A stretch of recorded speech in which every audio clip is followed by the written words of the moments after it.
എപ്പോഴാണ് ഒരു രാജ്യം ഏറ്റവും കൂടുതൽ സമ്പുഷ്ടമാകുന്നത്? ഗാന്ധിജിയോട് ഒരിക്കൽ ചോദിച്ചു.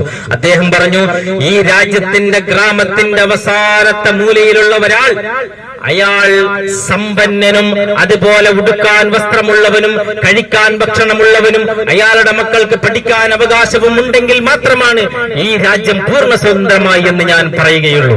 എന്റെ പ്രിയപ്പെട്ടവരെ, ഓരോരോ നാടുകൾ നിങ്ങളൊന്ന് എടുത്ത് വിശകലനം ചെയ്ത് നോക്കും.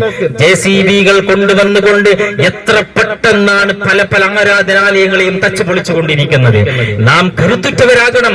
എന്റെ ഭാര്യയും എന്റെ മക്കളും ജീവിച്ചാൽ ഇവിടെ സുഖമായി എന്ന് വിചാരിക്കുമ്പോൾ നമ്മുടെ സുഹൃത്തുക്കളാണ് ഈ നാട്ടിൽ ജനിച്ചു വീണ ഓരോ പൗരനാണ് കിരാതമർദ്ദനങ്ങളേറ്റ് മരിച്ചുകൊണ്ടിരിക്കുന്നത്. അവർക്ക് വേണ്ടി ശബ്ദിച്ചവരെ പോലും അറസ്റ്റ് ചെയ്തുകൊണ്ടിരിക്കുകയാണ്.